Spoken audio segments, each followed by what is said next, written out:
Yo vengo de Córdoba. Mi trabajo actualmente, bueno, llevo ya 7 cursos trabajando como profesor especializado en la atención educativa a los alumnos con alta capacidad intelectual en la Delegación de Educación de Córdoba. Es una figura unipersonal, solamente hay un profesional, en este caso soy yo, que se dedica a esto y trabajo en ámbito provincial, primaria, infantil también y secundaria, bueno, todos los niveles no universitarios, ¿vale? Cuando comencé yo mi trabajo, pues inicialmente nos planteamos cómo podíamos dar una respuesta, por lo menos que fuera algo significativa, a estos alumnos con estos recursos. Solamente hay un orientador especializado y un profesor para toda la provincia. Entonces, bueno, entendimos que la mejor manera era facilitar al profesorado algunas herramientas básicas de manera que pudieran empezar a trabajar. Y al mismo tiempo hacer también intervenciones directas con alumnos, ¿vale? Yo traía una ponencia muy larga, pero tengo 20 minutos nada más, entonces os voy a hacer una pequeña introducción de mi trabajo y luego lo que quiero es mostraros lo que están haciendo actualmente en la provincia de Córdoba, en las aulas donde yo trabajo. Yo trabajo cada semana, voy a 9 centros diferentes, pueden ir variando en la medida que avanza el curso. De hecho, algunos centros llevo ya con ellos trabajando 4 o 5 cursos, siempre que haya alumnos suficientes y también siempre que haya una sensibilidad especial en esos centros hacia la intervención con estos alumnos. Les ponemos unos requisitos a los centros porque si no, evidentemente, las demandas saturarían la capacidad que tenemos de dar respuesta. Esos requisitos pues son, en primer lugar, que haya un profesor que trabaje junto conmigo en los talleres de enriquecimiento que montamos. En segundo lugar, que el centro tenga un compromiso con la intervención con estos alumnos y ese compromiso se refleje claramente en el programa de atención a la diversidad y, por supuesto, que tengan elaborados, o al menos en proceso, todos los documentos que, tras la valoración psicopedagógica, pues se hayan determinado. Las PECAI, las ACACIS, como le llaman ahora, antes eran ACAIS, los programas específicos o todas las medidas que se hayan determinado, ¿vale? Una vez que un centro, digamos que cumple esos requisitos y tiene un número de alumnos suficiente, pues se inician las intervenciones. Las intervenciones siempre empiezan con una reunión donde se implica al equipo directivo, fundamentalmente jefatura de estudios, al orientador del centro y a los profesores tutores de los alumnos que van a ser objeto de intervención a través de los talleres. Lo que nosotros hacemos en los talleres es enriquecimiento curricular, es una de las medidas, ¿vale? Las ACACI son otra medida, los programas específicos, el enriquecimiento curricular es una medida que se determina en las valoraciones psicopedagógicas y se dictamina pues, que necesitan un PECAI, ¿vale? Entonces, lo que hacemos nosotros es una especie de, realmente intentamos entrar dentro del modelo de PECAI. ¿Cómo hacemos esto? Bueno, pues son intervenciones semanales, normalmente de 3/4 de hora, que son los módulos horarios en primaria, o de 1 hora en secundaria. Hay algunos centros en primaria que hacen encima el esfuerzo de conseguir que los módulos sean de 1 hora, aunque se solapan nuestro taller con una clase por delante y otra por detrás, pero lo organizan y, bueno, tengo en este año concretamente 2 centros que lo están haciendo así. La dinámica de trabajo en los talleres. Bueno, nosotros nos olvidamos bastante del currículum. Entendemos que estos alumnos ya currículum tienen bastante con las clases y las materias y todo lo que tienen las 5 horas de trabajo diario. Y nos centramos sobre todo en sus intereses. Que nos olvidemos del currículum no significa que no intentemos vincularlo lo que hacemos con el currículum. El objetivo que perseguimos sobre todo no es ya el trabajo en sí de los talleres, sino que vaya calando esa forma de trabajar en las aulas. Sabemos que es un trabajo muy difícil. Los profesores tenemos, yo soy profesor también, tenemos nuestras formas de trabajar, nuestra clase organizada, siempre el punto de mira es el alumno medio y, bueno, pues programamos y organizamos y impartimos todo pensando en ese alumnado de nivel medio. Yo siempre digo que es el alumno que no existe, porque no hay alumno medio, cada uno tiene sus peculiaridades. Lo que queremos es que la forma de trabajar de los talleres pues se vaya pasando un poquito a las clases. A veces lo conseguimos, a veces no. A veces no lo sabemos porque ya os digo que yo trabajo en muchos centros, cada día en 2 centros diferentes y de vez en cuando voy cambiando centros. No puedo tampoco hacer seguimiento, no tengo tiempo, pero a veces nos llegan noticias, hay profesores que siguen en contacto y vemos cómo, aunque no en la medida que quisiéramos, pero poquito a poco vamos avanzando. Yo quiero dar esa idea, yo sé que hay mucho recorrido por delante, pero es verdad que si miramos 7 años atrás, cuando la Consejería sacó el plan de atención a los alumnos con altas capacidades, el plan bianual que le llamaron, pues mirando en aquel momento y mirando en el momento actual, creo que hemos avanzado. Deberíamos haber avanzado mucho más, los recursos son los que hay y, bueno, pues estamos intentando hacer, en la medida de nuestras posibilidades, lo que podemos. Vale, bueno, la dinámica de trabajo digo que es a partir de los intereses. Formamos grupos, normalmente son máximo de 6 alumnos, digamos que la media suele ser unos 5, a veces combinamos edades, depende ya de cada centro en concreto. Hay centros donde, bueno, pues coincide que todos los alumnos son del mismo nivel y entonces los juntamos y otras veces pues hay niveles dispares y entonces los unimos. Ha habido veces en que hemos tenido alumnos de primero, segundo, tercero y hasta cuarto juntos. Y, bueno, lo que parecía en principio que podía ser una especie de galimatía, pues realmente como el currículum está en un segundo plano, pues las cosas suelen funcionar bastante bien. Una vez que tenemos organizados los grupos, entre todos decidimos, trabajamos por proyectos, decidimos qué proyecto vamos a abordar, normalmente un proyecto por trimestre. Hacemos un brainstorming, una lluvia de ideas y los alumnos van proponiendo todo. No ponemos cortapisas, no ponemos censura, no ponemos... Evidentemente hay veces que en los planteamientos que hacen, pues tenemos que ver si vamos a ser capaces, si tenemos los recursos necesarios y si, bueno, si ese proyecto es realista o no lo es.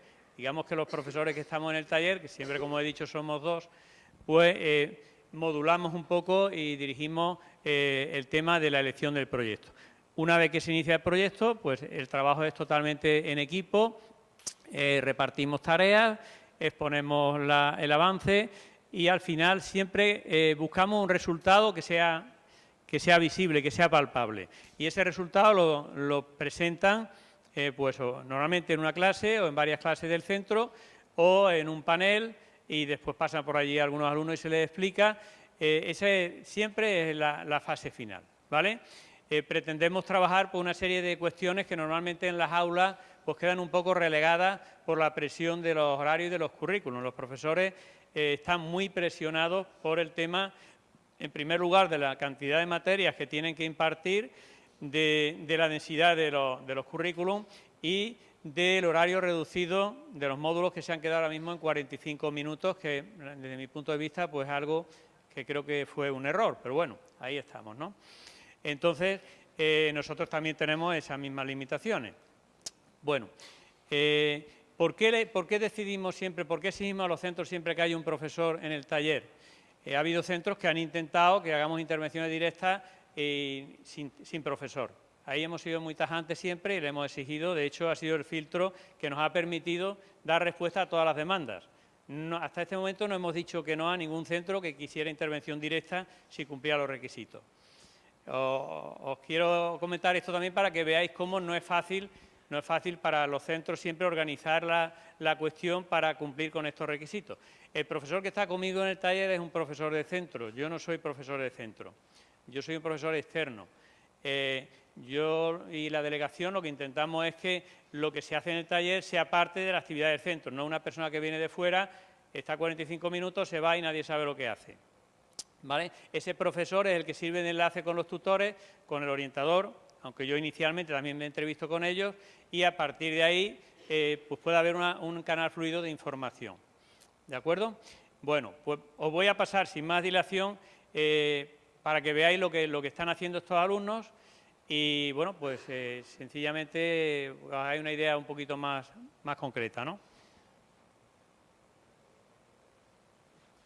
Vamos a la última. ¿Puede pasar la última directamente? Pasamos a la última porque la primera parte era más de teoría y de ejemplificaciones, pero vamos a entrar en un blog que no sé si conocéis, se llama Alta Capacidad Córdoba, que es un blog que está puesto en la presentación, y si no, entramos en Internet, ¿no?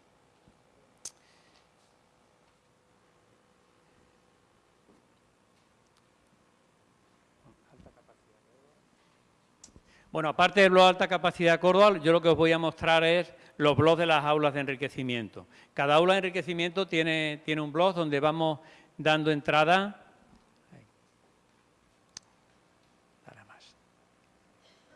Más aquí. Aula de enriquecimiento. Bien, dale a la primera.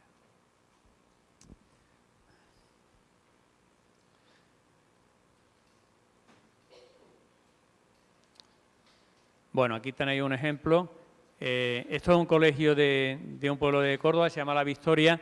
Os comentaba que cada aula de enriquecimiento tiene un blog donde vamos poniendo información sobre el trabajo de los alumnos. Creemos que es importante que ese trabajo trascienda y lo puedan ver la familia y también los profesores. No sea algo que se hace en un aula y que, bueno, pues aquello queda encerrado entre cuatro paredes. En este centro, por ejemplo, pues este año decidieron trabajar con maquetas. Tenemos dos grupos, un grupo de alumnos de tercero y otro alumno de alumnos de primero y segundo de la ESO. Ambos grupos decidieron trabajar sobre maquetas. Bueno, pues las maquetas, en este caso, una de ellas era el Duomo de Milano y la otra era el Coliseo Romano. Aparte de la construcción de las maquetas, yo quiero decir que cuando yo vi la maqueta del Duomo, pensé, menudo jaleo nos hemos metido, porque aquello tenía pues como 150 piezas, no sabíamos por dónde cogerlo. Y bueno, pues los profesores que estábamos allí nos quedamos un poco como diciendo a ver en qué queda la cosa, ¿no? Paralelamente a la elaboración de la maqueta, ellos estaban investigando sobre este edificio, su historia, cómo se construyó, las incidencias, los avatares, la utilidad, en fin, todo, ¿no? Y bueno, pues aquí la tenemos ya terminada. Esto empezamos en octubre, a 1 de octubre, y aquí la tienen ya terminada. A mí me sorprendió gratamente, no solamente en este centro, sino en todo el interés que ponen cuando algo le llega, ¿no? Y sobre todo cuando es algo que ellos han decidido. Yo entiendo que esto en las clases no es fácil de hacer. Entonces, lo que intentamos es que en las clases se dé opción a estos alumnos a en determinados momentos, al menos, por lo menos empezar por ahí, en determinados momentos que puedan hacer cosas diferentes. Sabemos que estos alumnos hay veces que están en las clases pues escuchando cosas que ya saben. El profesor tiene que repetir porque hay alumnos que lo necesitan y sobre todo pues el profesor se preocupa por los que van un poquito renqueando. Entonces, estos alumnos pueden trabajar de forma bastante autónoma siempre que se les dé la opción, ¿vale? Hay veces que se malinterpreta esto y algunos profesores pues te llegan a decir es que no termina, o no termina las tareas, no le mando otro trabajo. Hombre, son muy listos, como le diga que hasta cuando termine la tarea le voy a mandar más trabajo, va a decir que no le interesa el negocio, ¿no? O sea, que para qué va a terminar la tarea si le va a mandar más. La idea es que hagan otras tareas diferentes y quitemos algunas de las que a ellos ya no le aporten nada, sean más repetitivas. Bueno, esto es un ejemplo. Aquí tuvimos la visita del delegado de Educación, que me la perdí, por cierto, porque me cambiaron el día y yo ya no pude asistir, lo teníamos todo organizado. Otro trabajo que hicieron fue cocina internacional. Tratamos, en principio, cualquier tema que a ellos les interese. Ellos dijeron que les interesaba hacer una especie de Masterchef. Bueno, pues vamos a hacer una especie de Masterchef, vamos a investigar sobre cocina internacional. Nos repartimos el mapa mundi en los continentes y cada uno de ellos buscó alguna receta de algún continente y después pues, lo plasmamos todo en un póster y luego vino la parte final que fue explicar eso a los compañeros y hacer algunos platos. Entonces hicieron unos cuantos platos y se degustaron. Ahí están, ¿vale?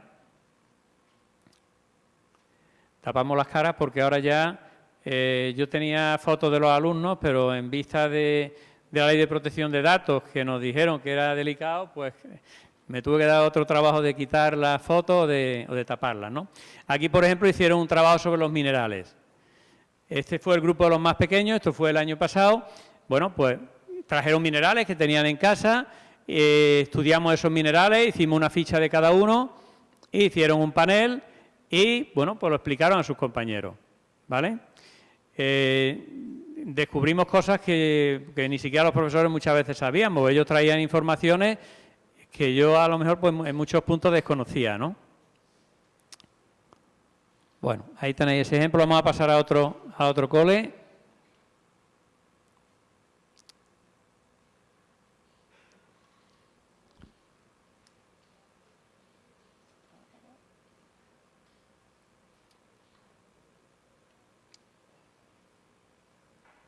Bueno, este es el Condesa de las Quemadas.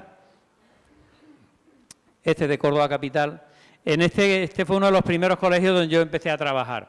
Aquí estaba conmigo la profesional de Pedagogía Terapéutica, la PT. Sabéis que según normativa los alumnos con altas capacidades intelectuales son alumnado de necesidades específicas de apoyo educativo, no son de necesidades educativas especiales, por lo cual la atención se entiende que es de profesorado de aula ordinaria, ¿vale? Pero a veces los centros hacen una pequeña trampa sin que la delegación, bueno, en principio la delegación hace la vista gorda siempre que no haya una necesidad de atender a esos 5 minutos. Si hay mucha necesidad de atender a alumnos con necesidades educativas especiales, ya ponen pega en que el PT no esté en el taller, pero bueno, intentamos ahí sortearlo. Bueno, pues aquí os decía que normalmente los profesores de PT suelen ser muy sensibles a la atención a la diversidad y, claro, pues también a los alumnos de altas capacidades. Aquí hicimos un volcán, todas las fases, lo hicimos en cartón piedra e investigaron, por supuesto, cómo funcionan las partes del volcán. Vamos a quitar esto. Y aquí pues lo hicimos erupcionar, ¿vale? Le voy a dar un poquito para que lo veáis. Y no sé si se escuchará, pero bueno, a mí lo que más me gustó fue la reacción de ellos, ¿no? Cuando lo iban viendo.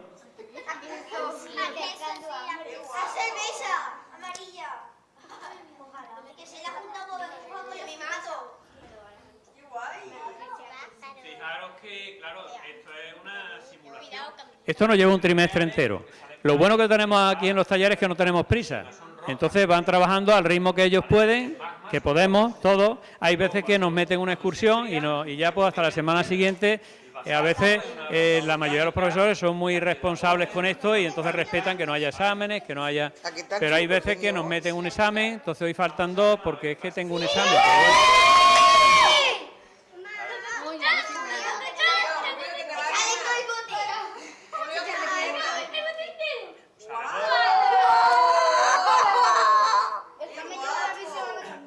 Más que el experimento en sí, es el procedimiento. Nosotros lo que buscamos es que ellos desarrollen destrezas mientras están realizando ese proyecto. Trabajar en equipo, colaborar unos con otros, repartir la tarea, la responsabilidad de cada uno, de que tiene que aportar su parte, y luego la parte de presentarlo y dar la cara.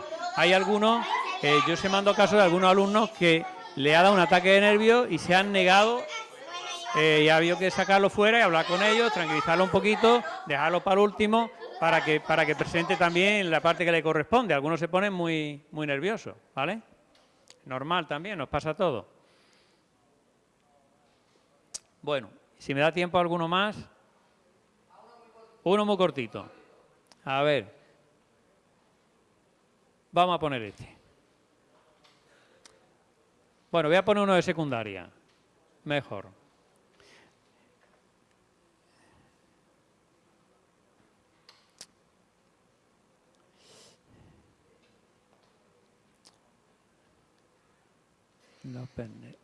Aquí está.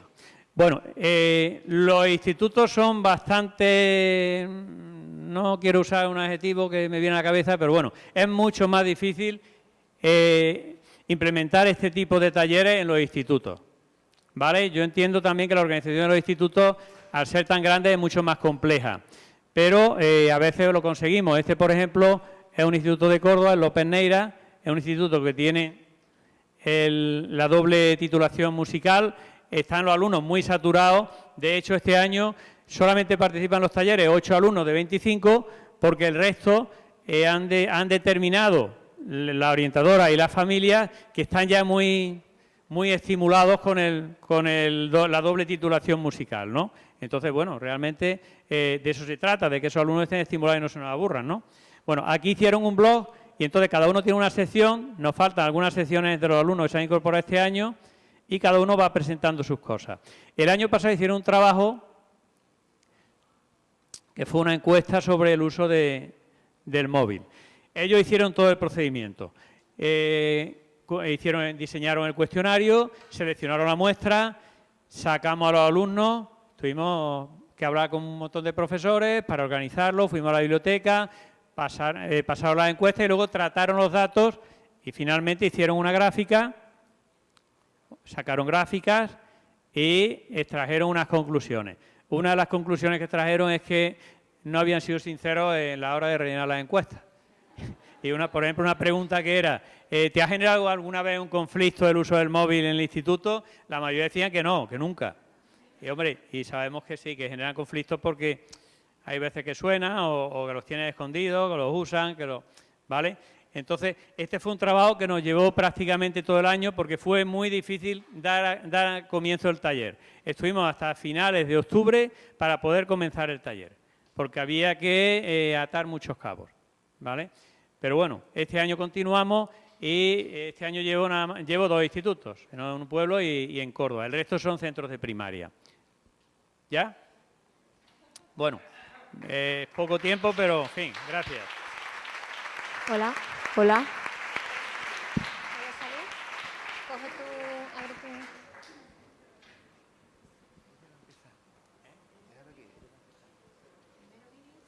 Sí, pero voy a decir un par de cosas. Hola, yo soy Cristina. Me gustaba el muñeco retoño porque lo ponía en el suelo, era muy gordo y me subía a la estantería.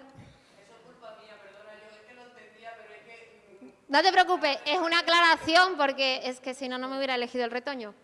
Y bueno, antes de nada, darle las gracias a SACAL. Sabemos el esfuerzo que se toma en la familia, sabemos que muchas veces las cosas salen adelante por la familia.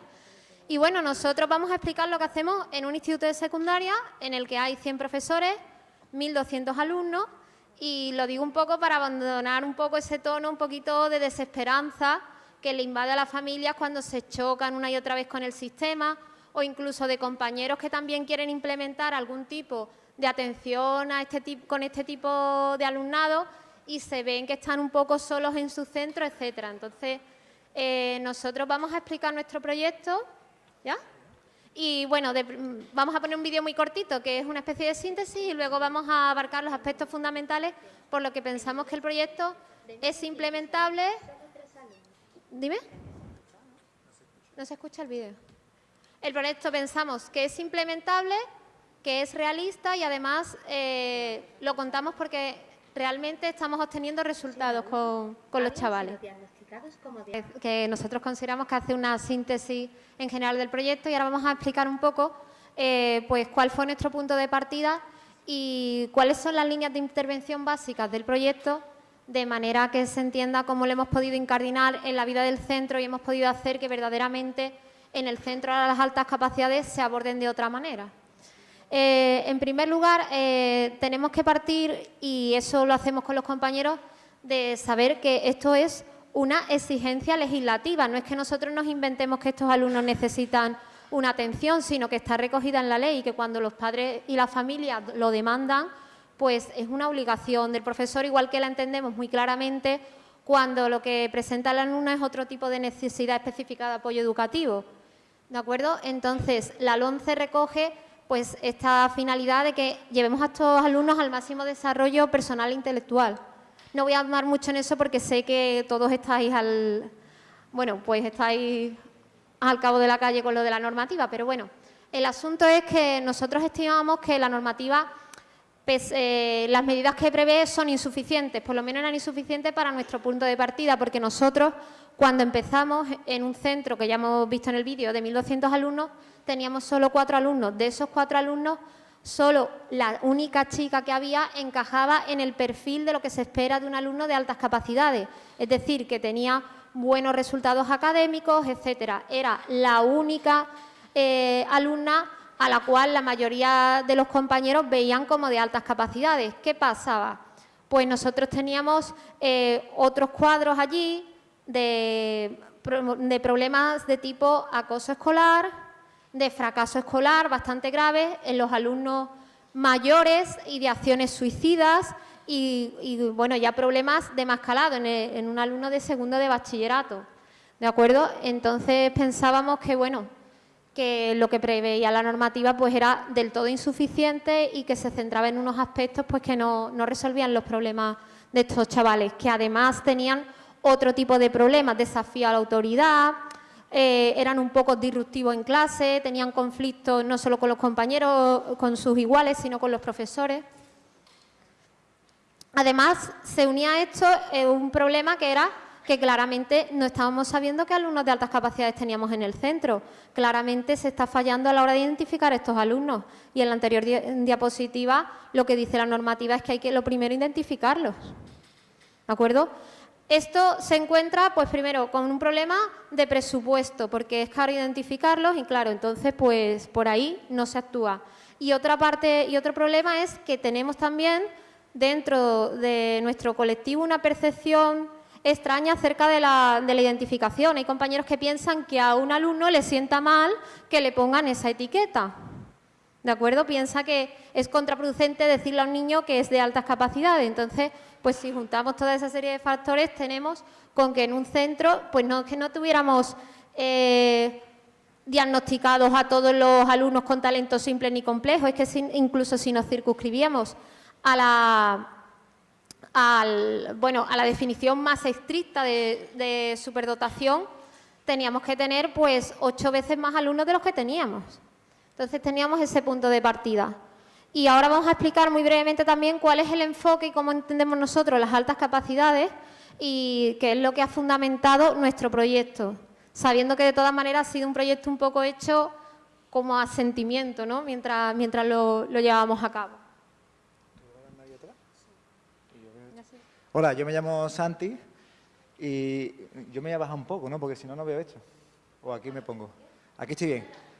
Yo es que me pongo muy nervioso. Bueno, nosotros o yo por lo menos, uno de los grandes problemas que veía en la manera en la que la gente entendía las altas capacidades era el enfoque que le dan a partir de la imagen mítica del superdotado como alguien con éxito académico, en lo que hemos denominado enfoque basado en rendimiento. Dale. ¿Cuáles son los problemas de este tipo de enfoque desde el punto de vista de la percepción de que tienes delante un niño de altas capacidades y cuáles son los conflictos que genera? Bueno, pues el principal conflicto que genera un enfoque basado en el rendimiento, significa simplemente creer que el alumno de altas capacidades es alguien que genera o que tiene unas capacidades, unos talentos que cristalizan en productos y que son visibles esos productos en términos académicos, es que invisibiliza muchísimo. ¿Por qué? Porque si tú en realidad eres un alumno de altas capacidades pero efectivamente no tienes rendimiento académico, ¿qué es lo que pasa? Lo que marca la normativa, ¿qué es lo que es? Que te den una ampliación, una profundización. ¿Qué dice el profesor? Dice, bueno, pues que el niño lengua saca un 5 y, bueno, me voy a alejar de aquí porque... Yo me voy a bajar porque... Me acerco el micro, ¿no? Me voy a bajar porque si no me voy a caer. Es que ya sé que me voy a caer, ¿no? Entonces, aquí si me caigo ya es porque soy... En fin, lo que decía, si un profesor, por ejemplo, tiene delante un alumno... ¿Me escucháis bien así? Tiene delante un alumno y las únicas dos medidas que tiene por delante son ampliación, profundización y además la imagen que tiene en su cabeza es la imagen mítica de que una persona superdotada de altas capacidades es alguien que, bueno, que efectivamente académicamente se aburre, pero porque sobrepasa esos conocimientos y ya necesita muchos más, porque está en la clase de matemáticas, está diciendo, oh, madre, ya está, ya sé cómo va lo de los polinomios, quiero más, quiero saber ahora cómo va la función de Euler, quiero saber un montón de cosas, pues obviamente está equivocado, pero ¿qué es lo que pasa? Que el chiquillo de altas capacidades que no llega ahí y que son así, está invisibilizado, no necesita esa profundización, no necesita esa ampliación y automáticamente no necesita nada. Es más que probable que todo ese no lo veo sea producto de eso. Si tienen hijos de altas capacidades o si están en instituto con niños de altas capacidades, estarán hartos de escuchar cómo dice el compañero, pero este niño de alta capacidad es seguro. O sea, el psicólogo seguro. Hombre, es que es poquito espabilado en lengua, el niño los síntomas nominales no los ven niños. Y en historia el niño ha puesto que la capital de Malta es Ucrania. Este niño no puede ser. Otro de los problemas del enfoque de rendimiento, ¿cuál es? Que hace que todas las normativas se centren única y exclusivamente en lo curricular. Yo soy una persona de altas capacidades. ¿Qué es lo que ocurre? A mí me pone enfermo que todo el mundo crea que a mí lo único que me satisface y que me ayuda o que me sirve es simplemente estudiar más. Que me gusta estudiar un montón, pero que me manden de más, no. Y tenemos un montón de alumnos que son de altas capacidades en nuestro centro, una de ellas, Nerea, que decía, mira, yo quiero saber si hay algo en el instituto para las altas capacidades, pero si va a hacer doble tarea y demás, ahorrároslo. No quiero. Porque el niño de alta capacidad, es decir, que el niño no es tonto. ¿Me entiendo? No. El niño dice, mira, ya me cuesta trabajo aguantar la clase de lengua, que me parece un verdadero coñazo. ¿He dicho coñazo? Sí, lo he dicho. Me da tela de coraje la clase de lengua y ahora, como soy de altas capacidades, no solo voy a hacer la ficha de Platero y yo, sino que voy a hacer la de Platero y el otro y todos los plateros. Pues no quiero. Y después, esto es un poquito más conflictivo, hay una concepción, y yo quiero matizar, el error a mi juicio es entender que la alta capacidad es única y exclusivamente una forma dinámica de la inteligencia. ¿Por qué? Porque hay muchos profesores, insisto, profesores, no especialistas y demás. Hemos tenido antes a Luz Pérez, que ha dado una charla alucinante, ¿no? Y las compañeras de la Universidad de Málaga que entienden un montón este tema, pero yo veo compañeros que entienden o interpretan ese mensaje como que la alta capacidad es simple y llanamente una especie de potencialidad, en términos aristotélicos, ¿no? Como que el niño tiene un potencial y hay que desarrollarlo, hay que exprimirlo al niño, el niño tiene que llevarlo a cabo. Y si el niño no lo lleva a cabo, pues entonces que se atrofia un poquito el potencial y ya deja de ser alta capacidad, de fuera el niño, ya no tiene problemas el niño. Y eso lo veo yo constantemente. De repente llega el niño a cuarto de la ESO, como el niño ya va fallando en matemáticas y demás, pues ya se le han ido las altas capacidades, ya no tiene más, ¿sabes? Se ha atrofiado, ya no puede correr como iba a correr, ¿no? Eso por un lado, pero lo más chungo que además, para colmo, toda la idea de ayudar a estos niños es simple y llanamente exprimirlos. Niño, para ayudarte yo a ti lo que tengo que hacer es que tú seas un fenómeno en lo que puedes ser un fenómeno. Eso me lo decían a mí de chico. Yo soy muy listo, ¿sabes? Soy un montón de listo. Y lo aviso, ¿sabes? Por si veis alguna cosa así lúcida, copiarla, que es algo brillante, lo que voy a decir. Entonces, me decían a mí, este niño es un fenómeno, niño, este es un fenómeno. Niño, tú lo que tienes que hacer es ponerte a leer libros porque tú puedes desarrollar un montón de ideas. Yo decía, ya, pero es que yo me quiero llevar a furbito. Y yo no quiero, pero niño, que tú eres bueno en literatura, niño, tú lo que tienes que hacer es ponerte todos los días a escribir. Y digo, pero bueno, pero será si yo quiero, ¿no? Si yo quiero escribir, ¿no? Pero chiquillo, ¿tú no ves que si no te vas a atrofiar y vas a dejar de ser tú? Altas capacidades, vas a dejar ya de tener esa capacidad. Luego, uno de los problemas del enfoque basado en rendimiento, cuando se malinterpreta, ojo, cuando se malinterpreta, es entender esa idea dinámica de la capacidad que se pierde. Aquí hemos puesto un montón de diapositivas que están muy chulas, como podéis ver. Nosotros seguimos un enfoque cognitivo, lo de cognitivo no es más que una etiqueta que le hemos puesto para que suene bien y porque hay alguna literatura anglosajona que lo entienda así, que es entender la alta capacidad desde el punto de vista del rasgo, desde el punto de vista estático, desde el punto de vista de aquellas cosas que de alguna forma nos identifican en cierta manera, ¿vale? Dale, pasa eso. Yo me llevo mal con los PowerPoint. Dale a eso también, ya eso no me... Dale otra vez. Ah, bueno, leerlo, claro. Pero... Vale. Vale. Nosotros lo que seguimos a la hora de abordar qué cosas íbamos a hacer con los alumnos era una serie de rasgos que de alguna forma nos definían. Y en verdad, y en realidad, no es más que algo meramente intuitivo, por mi parte, porque son rasgos con los que yo me siento identificado yo también, ¿vale? Entonces, el rasgo que caracteriza, a mi juicio, a este tipo de alumnos, a este tipo de chicos, de personas, cuando está emocionado es la intensidad. Si tienen hijos de altas capacidades, probablemente lo que digáis es, este niño es intenso, maldita sea, todo el rato, en todo el tiempo, en todas las cosas. El niño y hablo por mí, y bueno, ya me estáis viendo, ¿no? También.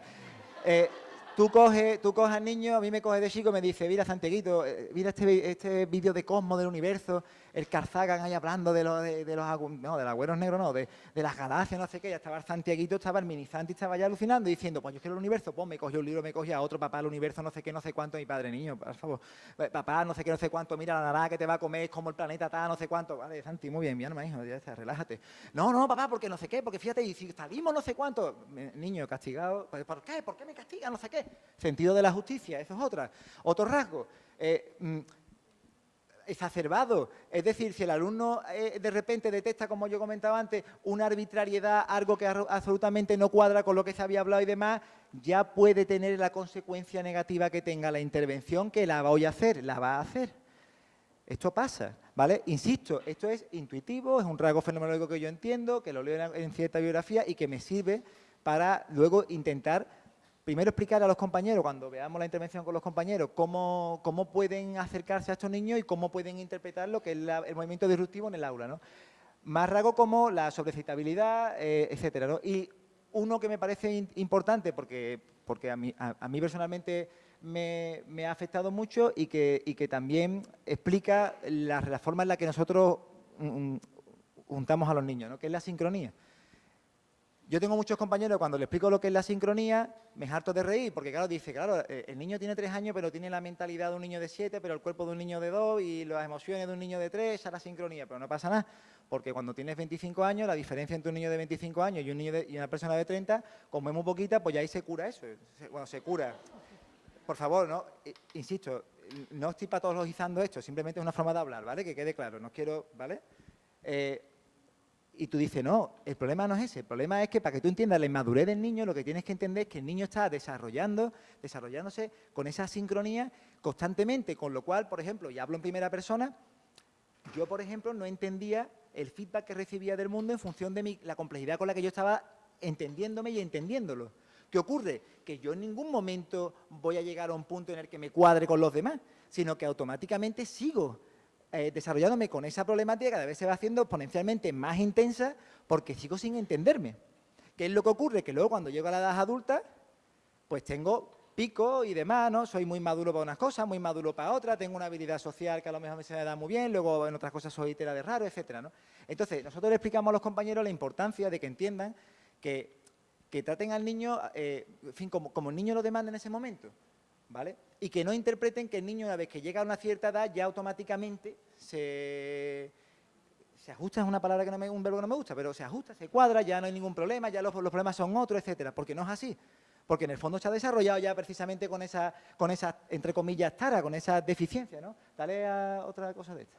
Ah, bueno, y ahora vamos a explicaros lo que es el proyecto. En el proyecto nosotros hemos establecido diferentes tipos de intervenciones. Sí, pues ahora vas tú.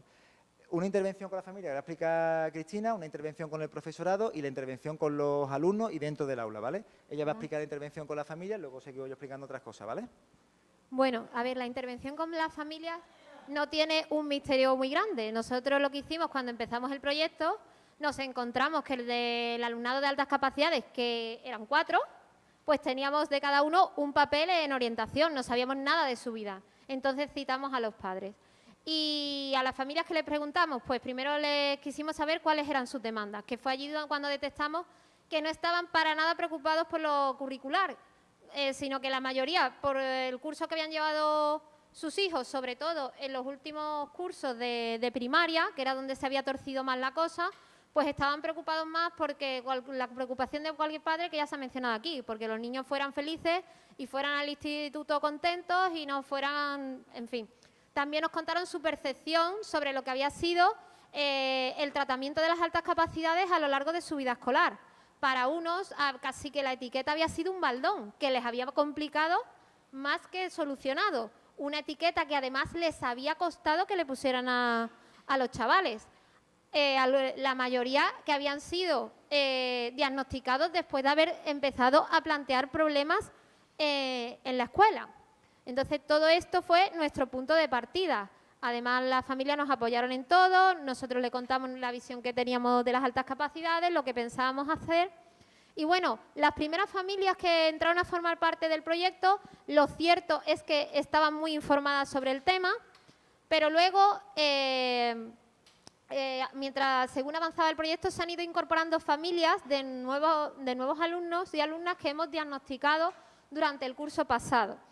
Estos nuevos alumnos y estas nuevas familias no tenían ni idea de lo que eran las altas capacidades, que muchas veces estamos hablando con las familias cuyos padres también son de altas capacidades, que tú lo ves y tú dices, se están enterando ahora de todo el tinglado. Bueno, pues a esas personas también les damos formación, les explicamos un poco, lo que contribuye también muchas veces a que las personas hagan relecturas de sus vidas. Esta mañana hemos escuchado a alguien que ha intervenido en ese sentido, se había visto reflejada en aquello de las niñas, que las tenemos infradiagnosticadas de una manera salvaje. En nuestro centro también ocurre.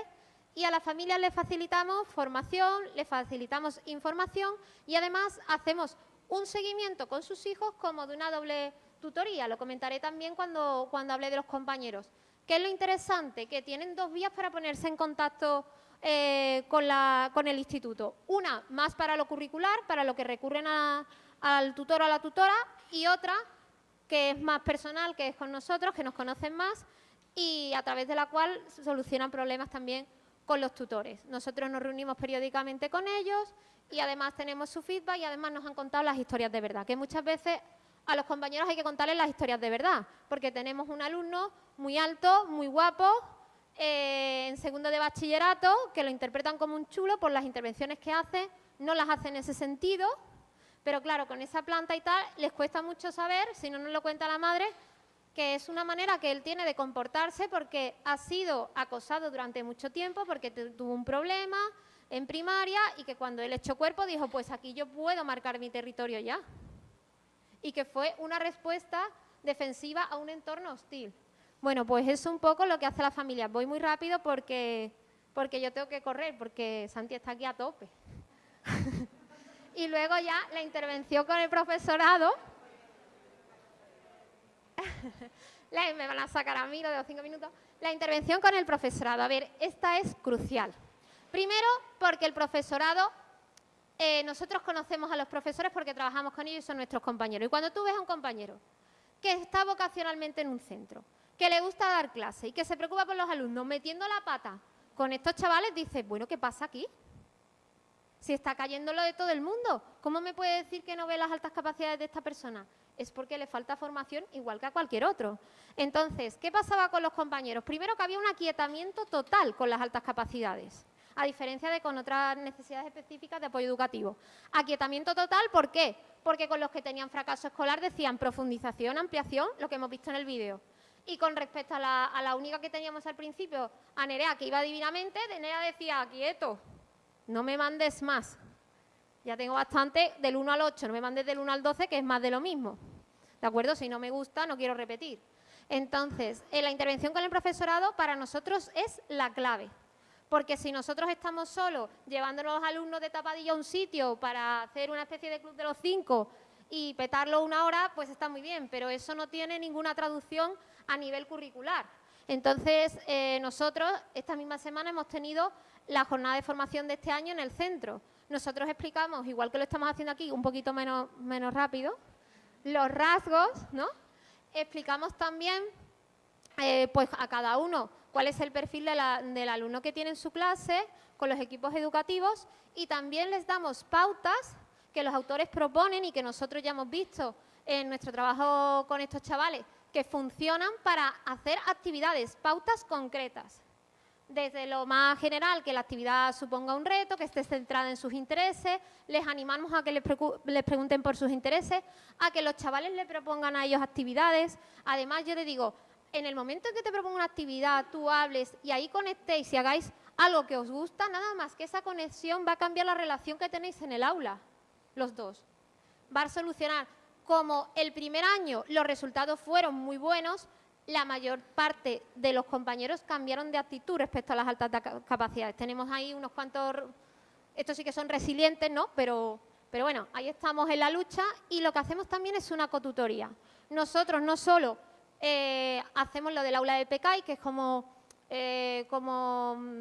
la intervención estrella, ¿no?, de nuestro proyecto, sino que también hacemos una especie de cotutoría. Esto es muy costoso para los compañeros porque normalmente un tutor funciona por su cuenta y se reúne por su cuenta con las familias y nosotros ahora intervenimos en esas reuniones con las familias. Cuando hay un problema con el alumno, mediamos. El alumno nos tiene como una especie de mentores. Cuando un profesor tiene un problema con un alumno de altas capacidades, nos busca a Santi y a mí y nos lo comenta. ¿De acuerdo? Tenemos un primer contacto en el que muchas veces lo que hacemos es reinterpretar. Digo, bueno, ha pasado esto por esto. Por supuesto, también les dejamos claro que no se trata de que el alumno tenga un trato de favor. El alumno hace una barra basada, tiene un parte. Pero vamos a ver qué hay detrás de ese parte, vamos a ver cómo enfocar la cosa, cómo no empeorarlo, etcétera. Y cuando viene una familia a hablar con un tutor, según ya la preferencia del tutor, simultáneamente o a continuación, se reúne también con nosotros y vemos el asunto entre todos.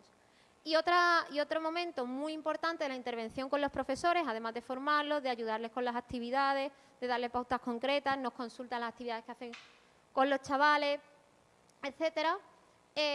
Asistimos a las sesiones de evaluación, que son momentos claves en los que normalmente el alumno que tiene necesidad de apoyo educativo cuenta allí o con la orientadora o con la persona de pedagogía terapéutica que habla en su nombre. Bueno, pues nosotros hablamos un poco en nombre intervenimos allí como si fuéramos del equipo educativo, opinando solo del alumno de altas capacidades. Entonces, tiene un seguimiento muy estrecho y así se liman muchos de los problemas. Nosotros trabajamos con ellos, ahora vamos a ver en el aula de PECAI unos aspectos, pero aparte controlamos su relación con el resto de compañeros y cómo el resto de compañeros va trabajando las altas capacidades en el aula. También hacemos intervenciones con el grupo clase cuando vemos posibilidad de que haya acoso. ¿Te toca? Vale, la intervención con el grupo clase es una de las intervenciones, solo la hemos hecho una vez, la hicimos el año pasado, me he calmado un poco, es una intervención muy importante. Nosotros el año pasado teníamos un alumno que llegó en el segundo trimestre, venía de estar en un instituto sufriendo acoso, aislamiento, prácticamente, bueno, vomitaba antes de ir al instituto, no quería ir al instituto, estaba fatal, ¿no?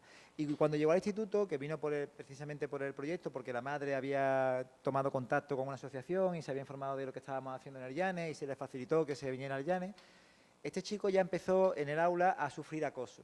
Entonces intervenimos en el aula de la siguiente manera. Fuimos con la orientadora, en este caso fui yo, ¿vale? Y entonces, bueno, pues en primer lugar lo que hacíamos era, por mi parte, desmitificar un poco la imagen del niño superdotado de altas capacidades que probablemente estuviera a la base del ataque de los compañeros. Por ejemplo, el hecho de que el alumno de altas capacidades siempre saca buenas notas, de que el alumno de altas capacidades es una especie como de cerebrito que solo quiere hacer robots y naves espaciales, etcétera, etcétera, etcétera, ¿no?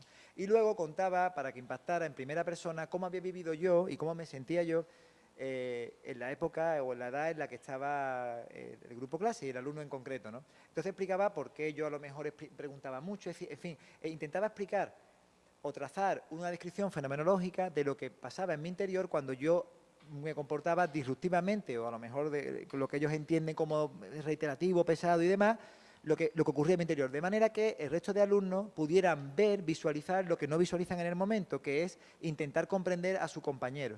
Yo decía a lo mejor, cuando yo era pequeño, por ejemplo, y un tema me interesaba mucho, no paraba de preguntar porque me interesaba. Entonces me decían los alumnos, ¿pero por qué te interesaba mucho? Digo, sí, porque no paraba de conectar un montón de ideas. Entonces yo veía una cosa, ya me acordaba de otra cosa, ya quería preguntar y no podía parar, y no podía parar. Entonces decían, bueno, entonces Alejandro, entonces ahora el compañero cuando pregunta, en el fondo no es que quiera joder a clase o quiera molestar y demás, sino que lo que pasa es que en el fondo no puede parar de pensar estas cosas, ¿no? Y como todas, ¿no? Intentábamos explicar, bueno, pues cómo me sentía yo, cómo me afectaba la crítica. Yo explicaba, a mí me afectaba un montón, que me costaba mucho trabajo, por ejemplo, aprobar inglés. Yo era malísimo en inglés. Yo de Open the Door, Close the Window no salía en su momento y entonces yo era malísimo. Y a mí me dolía muchísimo cuando yo a lo mejor sacaba... ¿Me quedan 5 minutos? Va rápido. Bien, esa actividad funciona. Me quedan 5.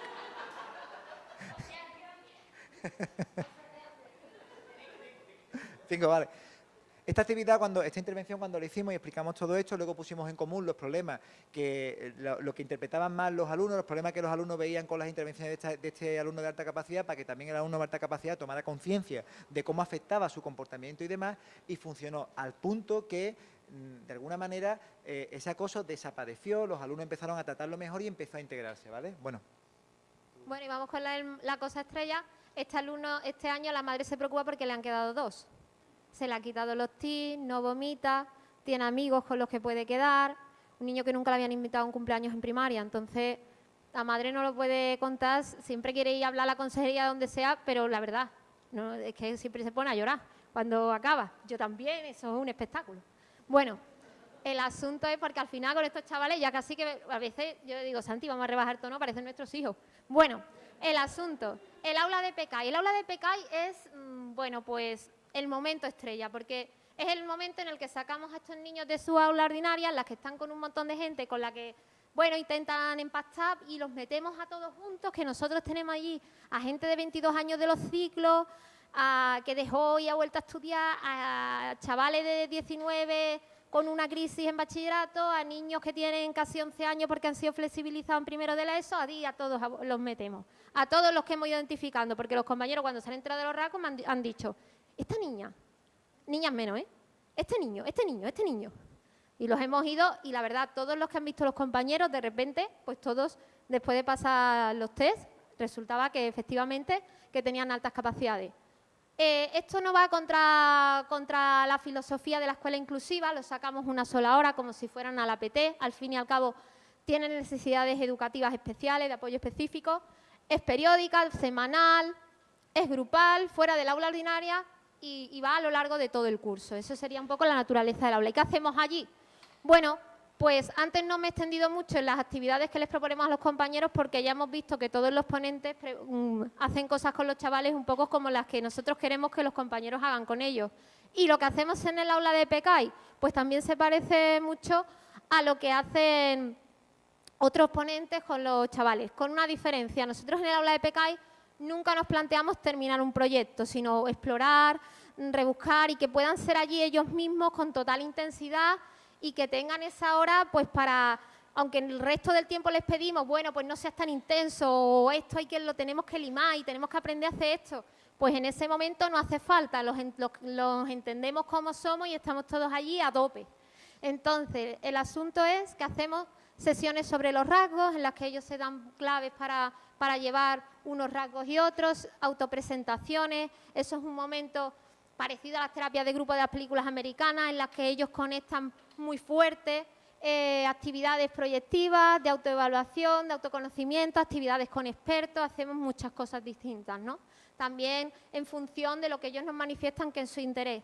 Y lo interesante es que estos chavales, después de estar esa hora allí, hacen una especie de red en el instituto en el que los que son más carismáticos pues le dan cobertura a los que tienen más problemas de relación social y bueno, y aunque todos tienen pues su grupito de su aula de referencia, de su aula ordinaria, esto siempre les ayuda.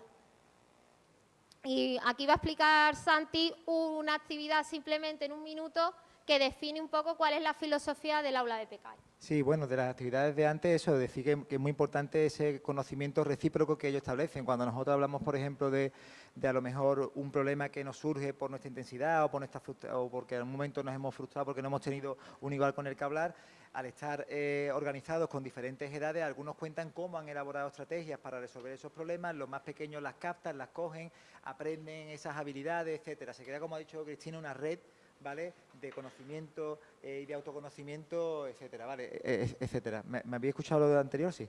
Y luego tenemos actividades de desafío, que son actividades para que potencien el pensamiento y se pongan muy intensos y, como digo, sin necesidad de que cristalicen en un producto final. Esta, por ejemplo, una actividad que tuvo mucho éxito, que es la creación de un universo. Hicimos 2 grupos, le dijimos a los alumnos, vale, coger 4 partículas elementales que se os ocurra, 3 leyes del movimiento, que las pongan en movimiento, que sean coherentes entre sí y desarrollar un universo. Me da igual el que sea. Y el otro grupo lo mismo. Y luego la actividad consistía en que un explorador de un universo iba al otro, los chiquillos describían qué es lo que se veía y ellos tenían que elaborar las estrategias para determinar esas leyes. Esta actividad que tú la pones en una aula normal y corriente y los niños te dicen, pero aprovecha, pero ¿cómo va? Pero entonces, ¿qué es lo que toca hacer? Pero tiene que tener hierro el universo, pero el universo ¿cómo es? Que se agobian porque es muy, muy abierta.